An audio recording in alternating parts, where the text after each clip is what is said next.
మన సిపిఎం మహిళలకు విద్యా ఉపాధి అవకాశాల్లో 33% రిజర్వేషన్ అందించిన వ్యక్తి మన సిపిఎం.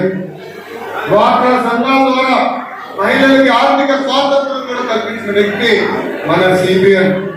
తన తల్లి పడిన కష్టాలను గుర్తించి మహిళలకు కష్టాలు పడకూడదని దీపం పథకం ద్వారా ఉచితంగా గ్యాస్ కనెక్షన్ కూడా అందించిన వ్యక్తి మన సిపిఎం.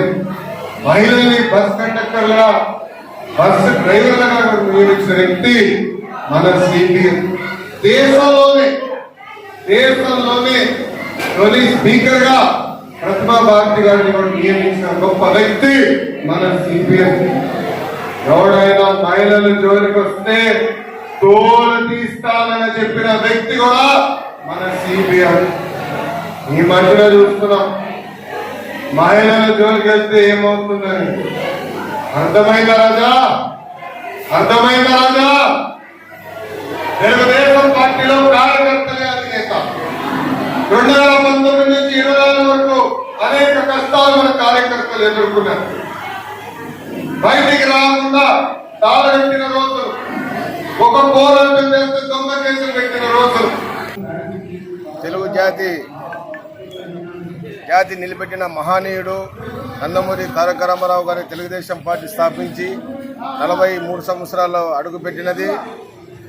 ఆ రోజు నుంచి ఈ రోజు వరకు మే నెలలో 27, 28, 29 మహానాడు జరుపుకోవడం మహా పండగలా జరుపుకుంటున్నాము.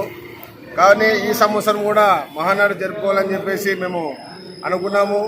గౌరవ ప్రధానమంత్రి వరకు రాష్ట్ర భారతదేశంలో పరిస్థితులు యుద్ధప్రదంగా ఉన్నాయి కాబట్టి పొదుపు పాటించాలని చెప్పించిన దాని ఆదేశాల మేరకు గౌరవ ముఖ్యమంత్రి వర్యులు నారా చంద్రబాబు నాయుడు గారు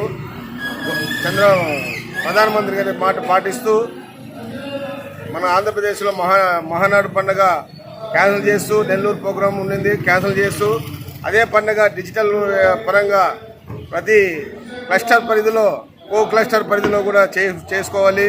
కాబట్టి ప్రతి ఒక్కరూ ఈ యొక్క మహానాడు అనే పండుగ ఆదోని నియోజకవర్గంలో మీనాక్షి నాయుడు గారు ఇన్ఛార్జి గారి ఆధ్వర్యంలో ఆదేశాల మేరకు ప్రతి క్లస్టర్లు ఆదోని నియోజకవర్గంలో 10 క్లస్టర్లు ఉన్నాయి. ప్రతి క్లస్టర్లో కూడా డిజిటల్ పరంగా తెలుగుదేశం పార్టీ నాయకులు కార్యకర్తలు భారీ ఎత్తున పాల్గొని ఈ యొక్క మహానాడు ప్రోగ్రాంని విజయవంతం చేస్తున్నారు. అలాగే మా 10వ క్లస్టర్లో మా 8వ క్లస్టర్లో దానికి సంబంధించిన క్లస్టరు క్లస్టరు అలాగే యూనిట్ మెంబర్లు అలాగే బూత్ కన్వీనర్లు తెలుగుదేశం పార్టీ నాయకులు కార్యకర్తలు ఈరోజు పొద్దునుంచి పెద్ద వర్షం వచ్చినా కూడా వర్షాన్ని లెక్క చేయకున్నట్ల ఈ యొక్క మహానాడు ప్రోగ్రాంలో పాల్గొనడం జరిగిందని నాకు చాలా సంతోషంగా ఉంది. ఈరోజు ఇలాగే బాగా జరుగుతాం, రేపు కూడా బ్రహ్మాండంగా జరుపుకుంటామని కోరుకుంటూ నా పేరు లక్ష్మీనారాయణ, 8వ క్లస్టర్, అలాగే క్లస్టర్గా శ్రీనివాసాచారి.